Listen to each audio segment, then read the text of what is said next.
There was a place deep in the mountains, high above the valleys, where the village sat cradled by the woods, that no one dared to go. The villagers called it the Screaming Peaks, named after the haunting echoes that rolled down the slopes late at night, bouncing off the cliffs like the wails of some tormented soul. In those high, jagged ridges were caves, dark, gaping mouths carved into the rock by ancient hands of time. And in one of those caves there lived a man, though to call him a man was perhaps too generous.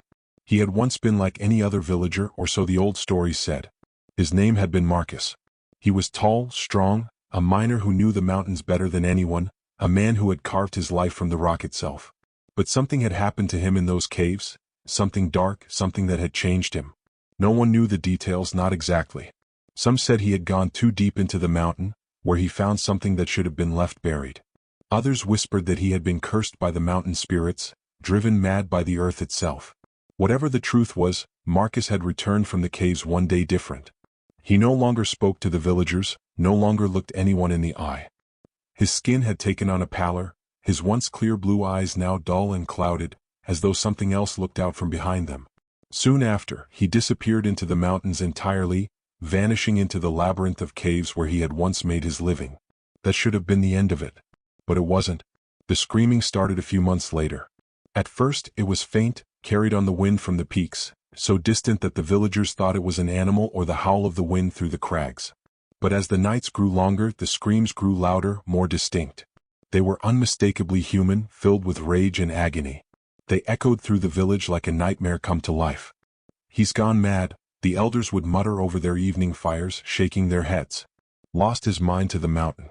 He's one with the rock now." But it wasn't just the screaming. Those who were foolish or brave enough to venture too far up the mountain returned with wild tales of seeing Marcus from a distance, standing on a ledge or crouching in the shadow of a cave. He was always screaming, sometimes hurling rocks at the sky, sometimes pounding his fists against the boulders until his knuckles bled. And if he saw you, if you were unlucky enough to catch his eye, he would charge. With the strength of a wild animal, he would throw himself at intruders, howling like a demon possessed, forcing them to flee for their lives. Over the years the stories grew darker. People began to say Marcus wasn't just mad, he was possessed. A demon had taken hold of him, twisting his mind, using his body as a vessel for its rage. And the mountains themselves had become a cursed place, where the line between man and beast blurred, and where something far older than any villager lurked in the shadows of the caves. The villagers avoided the Screaming Peaks now.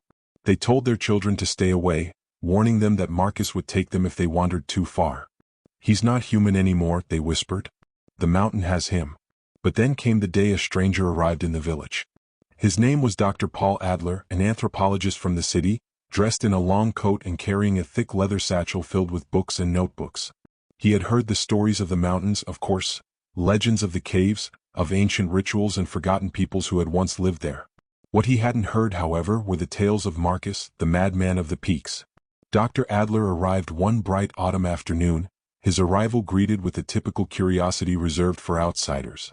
The village was small, isolated, its people used to their quiet way of life. Strangers were rare and they rarely stayed long. Yet Dr. Adler seemed different, more determined than the occasional traveler or hiker who passed through. He was here for research, he explained to the innkeeper, to explore the ancient caves of the mountains and learn about the old cultures that had once inhabited the region. He spoke with the eager enthusiasm of a man who lived for discovery, who saw adventure in the mysteries of the past. The villagers were polite but distant. They didn't tell him about Marcus, not right away. Perhaps they assumed he wouldn't believe them, or perhaps they simply didn't want to scare off the man who seemed so determined to explore the mountains that had long haunted their dreams. But the older men and women, the ones who had lived through the years of Marcus's transformation, exchanged nervous glances as they listened to Dr. Adler speak of his plans. "You don't want to go too far up the mountain," the innkeeper warned, pouring Dr. Adler a mug of ale that evening. "There's no good in those caves." Dr. Adler chuckled, brushing off the warning with the casual arrogance of a city dweller. "I've been in many dangerous places before, my friend. I assure you, I can handle whatever your mountain has to offer." The innkeeper said nothing more, but his expression grew grim. He had seen the consequences of ignoring the mountain's warnings. That night, as the villagers gathered in the tavern to share stories by the fire, Dr. Adler sat with his maps spread across the table, tracing routes through the mountain, planning his expedition. The village children stared at him in awe from across the room, whispering to each other about the strange man who was going to climb the cursed peaks. The adults, however, kept their distance, uneasy with what they knew was coming. It wasn't until later, when the tavern had emptied and Dr. Adler was alone with the innkeeper, that the full weight of the mountain's curse was revealed. "You're planning to go up into the caves, aren't you?" the innkeeper asked, his voice low. Dr. Adler nodded, looking up from his notes. "I am. There are supposed to be carvings deep in those mountains, some of the oldest known in this region. My research—" "There's a man up there," the innkeeper interrupted, his voice heavy with years of unspoken dread. "Or what used to be a man." "Marcus?" Dr. Adler raised an eyebrow. "A man?" The innkeeper's face grew pale, his eyes darting to the dark windows as though expecting to see something lurking just outside. "A man, but no longer. He lives in the caves now. Or something inside him does. He's not human anymore, not in the way you or I are. He'll scream at the rocks, fight with the stones. And if he sees you," the innkeeper's voice dropped to a whisper, "he'll come for you." Dr. Adler frowned, leaning forward. "Come for me? He's strong, far stronger than any man has a right to be. The mountain's given him something. A demon, some say. You don't want to be up there if he finds you." For a moment, Dr. Adler was silent, absorbing the innkeeper's words. Then slowly he smiled. "Ah, a local legend, is it? Superstitions about the mountain?" The innkeeper said nothing, only stared at him, his face as pale as the moonlight seeping through the window. But Dr. Adler didn't believe in demons or curses. He believed in science and discovery. And as he packed his gear that night, preparing for his trip into the mountains the next morning, he didn't know that the villagers were already murmuring to each other in the shadows. Because those who went up the mountain didn't come back the same.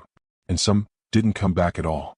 Dr. Paul Adler fell into a deep, dreamless sleep that night, unaware of the dark whispers that followed him out of the tavern. He had spent the evening hunched over his maps, sketching out the best routes to the caves he intended to explore, mentally preparing for his expedition into the mountains. As the village quieted for the night, Paul had felt nothing but excitement, an eager anticipation that accompanied the thrill of discovery. By the time his head hit the pillow in the small, creaky bed at the village inn, he was already halfway to sleep. The faint rustling of the wind outside, the occasional creak of the old wooden building, all of it faded into a comforting background hum. Soon he was lost to the world. But the village did not sleep as peacefully. In the dead of night, as the moon rose higher in the sky, a sound began to creep down from the mountains. At first it was distant, almost too faint to notice, a low, ragged wail that seemed to echo between the peaks. The villagers, accustomed to the eerie noises that sometimes came from the screaming peaks, barely stirred at first. But as the minutes passed, the sound grew louder, more intense. It was no longer just a distant cry on the wind. It was a howl of pure rage, a blood-curdling scream that seemed to vibrate through the very stones of the village. The villagers woke, one by one, sitting up in their beds, hearts pounding. It had been years since Marcus had screamed this loudly, and never so close to the village. Those who lived near the edge of town, where the forest met the mountains, peered nervously out of their windows, their breath held tight in their chests. They could hear it clearly now, the unmistakable wailing of Marcus, or whatever had taken hold of him, echoing down the mountain slopes like a warning. Some of the older villagers muttered prayers, crossing themselves as they listened to the anguished howls. Others huddled under their blankets, too frightened to move, clutching their children close. No one dared speak. No one dared venture outside. They knew the legends. They knew what Marcus had become. But Dr. Adler? He heard none of it. His room in the inn was small and tucked away, far from the windows, and he slept soundly, unaware of the terror that gripped the village just outside. The thick, old walls of the inn muffled the sound of the screaming, and even as the villagers' hearts raced with fear, the doctor remained blissfully ignorant of the warnings that echoed down from the peaks. By dawn, the screams had faded. The village was shrouded in an uneasy silence, as if the mountains themselves were holding their breath. The villagers, still shaken, began to stir cautiously, emerging from their homes with wary glances toward the distant slopes. But by then it was too late. Dr. Adler had already gone. Before the sun had fully risen, he had packed his bag, slung his satchel of notes over his shoulder, and set off toward the mountains, eager to begin his research. The innkeeper had not yet woken, and the streets were still empty as Dr. Adler made his way out of the village, his boots crunching softly on the gravel path. The cold mountain air was crisp and bracing, a perfect morning for exploration, he thought. The path leading up to the mountains was rough and steep, winding its way through dense forests and rocky outcrops. As he climbed, Dr. Adler felt a thrill of excitement course through him. He had heard the villagers' warnings, of course, the tales of Marcus, the madman who screamed at the stones, but to him it was just that, a tale. A local legend born of superstition and fear. It was common in remote villages like this one, where the old stories clung to the people like fog. He smiled to himself as he ascended, his thoughts drifting to the caves he hoped to explore. The villagers might not know it, but Dr. Adler was certain there was something valuable up there, something ancient hidden away in the depths of the mountains. The idea that they might have tried to scare him off only strengthened his resolve. If they didn't want him to go up there, it meant they were hiding something important. The climb grew steeper as the morning wore on, the air thinner as the altitude increased. The forest gradually thinned out, giving way to jagged rock and barren slopes. The wind picked up, howling through the crags, carrying with it a faint, unsettling sound. At first, Dr. Adler dismissed it as the wind. But then as he climbed higher, he began to hear it more clearly, a distant, anguished wail. He paused, his hand gripping the rocky ledge in front of him as he strained to listen. It was faint but unmistakable, a scream high-pitched and wild, carried on the wind from somewhere deep in the mountains. For the first time since he'd set out that morning, a chill ran down his spine. He forced a laugh, trying to shake off the unease that crept into his mind. The villagers, he muttered to himself, they're playing tricks on me. They didn't want him exploring their caves, so they had spread these stories trying to keep outsiders away. That had to be it. But even as he told himself this, the wailing grew louder, echoing off the mountainsides, filling the air around him. It was too loud now, too clear. Dr. Adler clenched his jaw and pushed forward, determined to reach the caves. Whatever was out there, whatever was making those sounds, it couldn't deter him.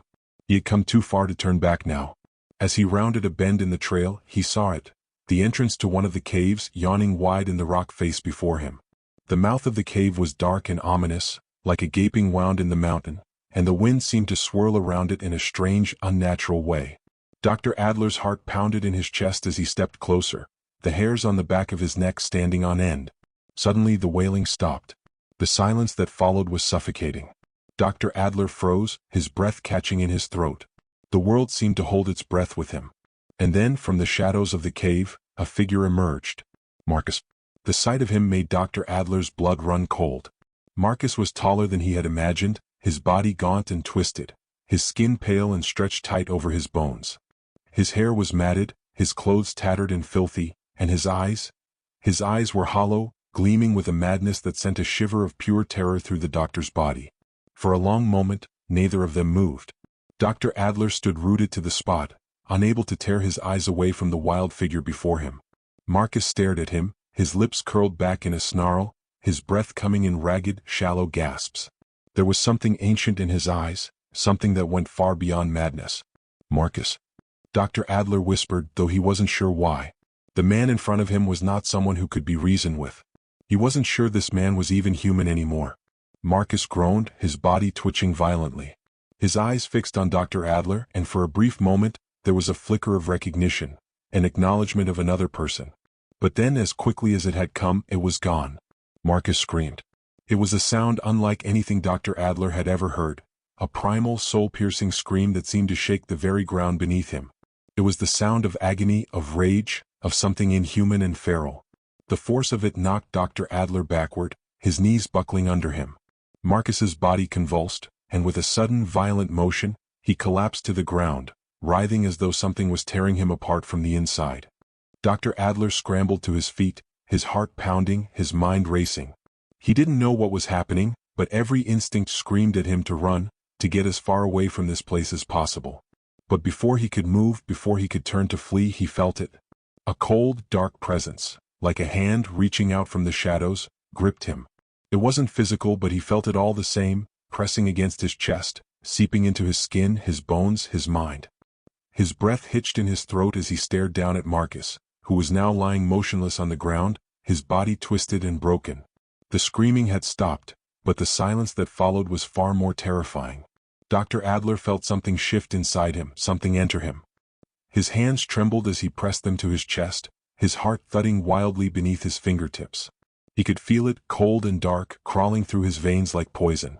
He understood then, in that awful moment, what had happened to Marcus. What was happening to him? The mountain had taken him, and there was no way back.